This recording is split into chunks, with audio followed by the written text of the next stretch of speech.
Hello everyone, it is me again with the fourth installment of the Mind Sports Tournament, and this is probably the game that you've all been waiting for. This is game 4, and it's my game against Grandmaster Timur Gareev, and yeah, I'm very excited to share this game with you. It's a game that has revealed a lot to me about my play and what I can work to improve on. So, without further ado, let's just jump right in. Pawn to e4. He plays pawn to e5. Knight to f3, attacking his pawn, and so of course he defends it. Knight to c6, bishop e5, so Ruy Lopez, and plays f5, which is the Schliemann Gambit. And I have to be honest, it was a bit intimidating to see this move over the board. Not only am I not familiar with the theory here, but I know that Grandmaster Malik Kachian is a strong proponent of the Schliemann Gambit, and I actually saw a video of his about this line, and now that I think about it, I wish I had paid more attention to that video. But anyway, so I wasn't sure how to meet this. I think maybe the main line is just capture on f5, but I decided to play a more principled move, d3, so just supporting the center and getting my bishop on c1 out. F takes e4, d takes e4, knight to f6. So attacking my pawn, and here I played a dubious move. It's still a book move according to Fritz, but it's probably not a very reputable line. I played bishop takes c6, and yeah, you might be wondering why I might do something like this. Just giving up the bishop pair, and unnecessarily, and it's a bit early for a capture like this. But I had it. To me, this position looked like a Petrov defense to me, and I sort of imagined the center opening up, and I thought that would be good for me because I'm going to get castled and his king's still in the center. But obviously that doesn't have to happen. He can keep the center closed if he wants. And yeah, also there's the exchange variation of the Ruy Lopez, but it's not really good here. Better to just keep the bishop on. B takes c6, last book move, and I castle. I don't take the pawn on e5 first because bishop a6 would prevent me from castling. So first castle, and now d6. And yeah, so the center is not opening up anytime soon, and at this point I realize that. So let me see, instead of d6, computer gives bishop a6, rook e1, bishop d6, knight a3. Not sure what to make of this. I think what he played was better. d6, knight to c3, defending the pawn, and at this point I had a different option than knight c3. Knight c3 didn't turn out so great for me. I should probably play queen e2, and bishop g4 is given as a reply. And yeah, the idea is if you were to just play a5 in this position, I can play c4, and there's no skewer with my queen and rook. And also I'd just get the knight to c3 and it'd be behind the pawn. So this would have been the most optimal way to continue. But anyway, knight to c3, bishop to e7, and h3 prevents intrusion on g4.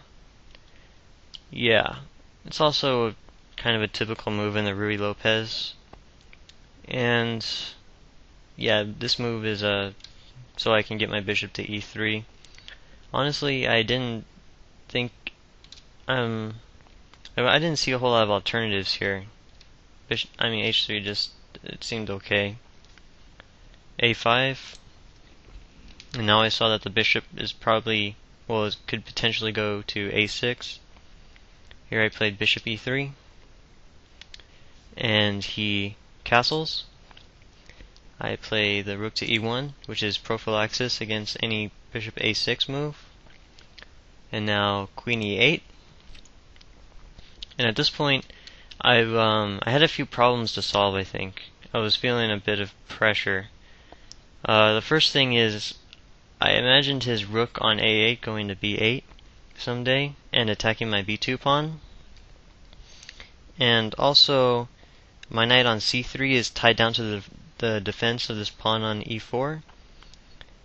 And queen is coming to g6, potentially, which would attack the e4 pawn and my h3 pawn. So the move I played, I felt addressed a lot of these issues, which is knight to d2. Okay, the first thing it does is adds another defender to my e4 pawn, so that my knight on c3 might be able to move. And second thing it does is, if the rook ever comes to b8, I'd probably just ignore it and let him take my pawn on b2, and after which I'd just play knight b3, trapping that rook.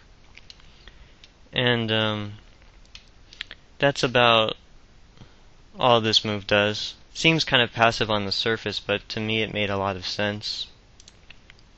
Alternatively, bishop g5. I did consider this. I didn't consider it too seriously though.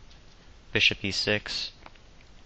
And maybe that's also about equal, or black has a slight edge.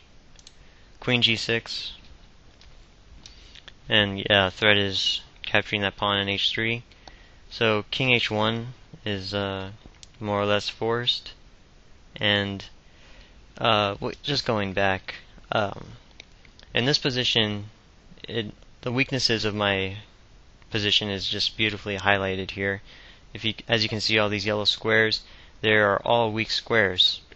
And how I know this is because you consider a square to be weak if it has the same number of attackers and defenders, or a greater number of attackers and defenders. And that's referencing Grandmaster Malik Kachian again. He has this philosophy on chess that you don't play material, you play squares. And so yeah, like what he means by this is, if a square has more attackers and defenders, let's say, you win that square. The attackers will win the square. And also, it's important to remember that the same number of attackers and defenders should be considered weak, because it only takes one more attacker for your opponent to win that square. So with all this in mind, these weaknesses get highlighted beautifully as play continues.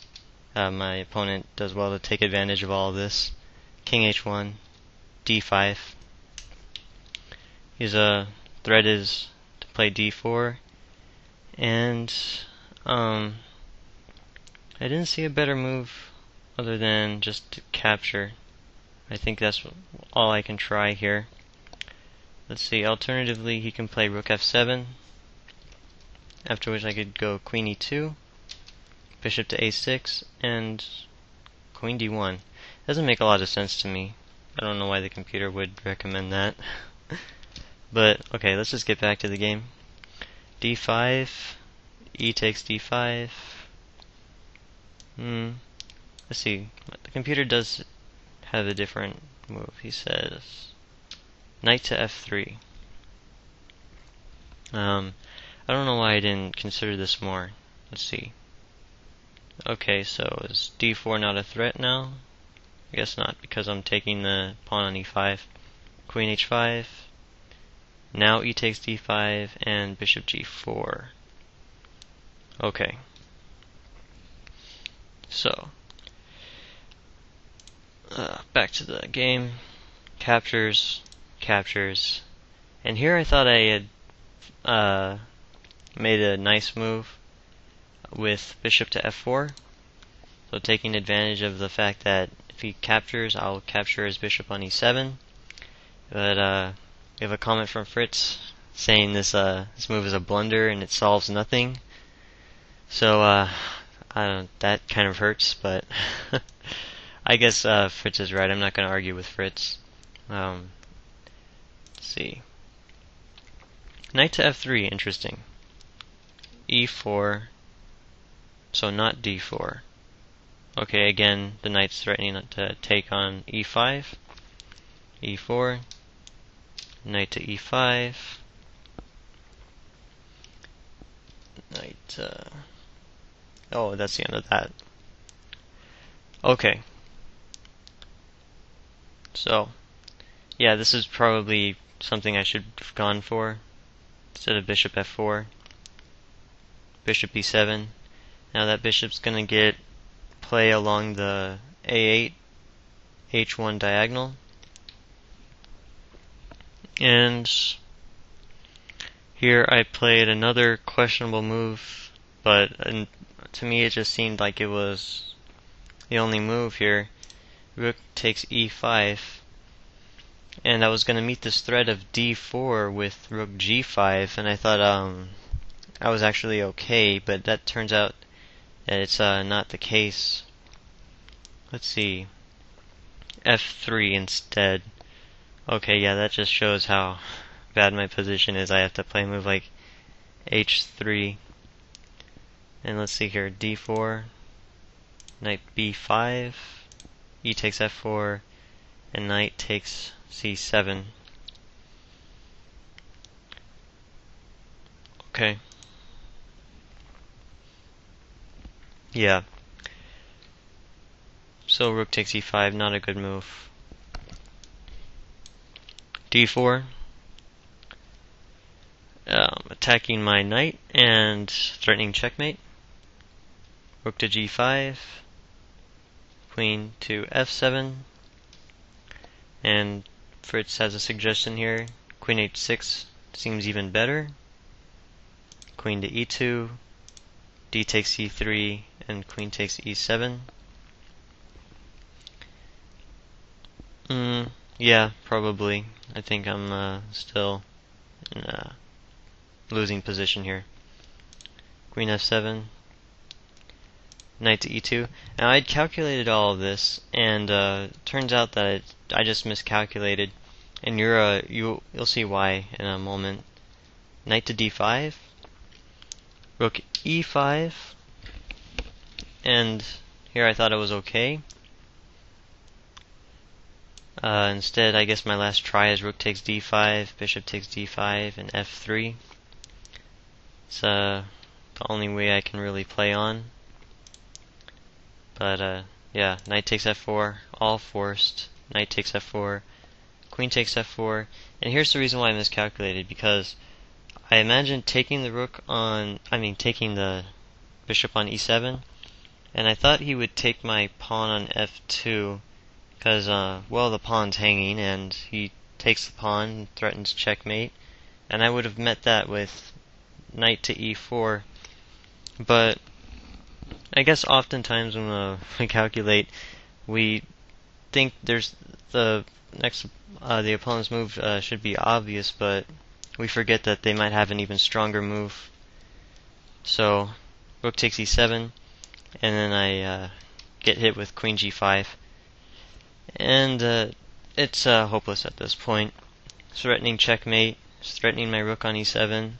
If I try rook e4, he's going to play rook takes f2, and the situation is absolutely hopeless. I guess play can continue. Queen g5, queen f1, queen takes e7. Multiple ways to win this. But yeah, here I resigned after queen g5.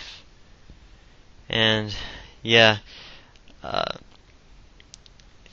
was definitely outplayed, not only in the opening, but I was also outcalculated. I mean, I I think he saw this whole forcing continuation with taking the knight, taking the I recapture, and then at the end of it, queen g5. Probably way back, probably when he first even pushed on d4. So back in this position, not this position. Here, after d4. I'm guessing he already calculated to the end, which is way beyond the scope of my ability, obviously, at this point. Anyway, so calculation training is something I should definitely work on, as well as having a line against this Schliemann Gambit. Oh, yeah. Next time I won't be so unprepared when I face this. So I hope you enjoyed. I realize that the videos might be skipping around a bit. That's just because of the video software I have. Just pause at certain moments if you're having a hard time following. And that's the end of this video. Last game to post, and that is the end of the tournament. And like I alluded to earlier in game 1, it's going to be a modern Benoni. So definitely check that out.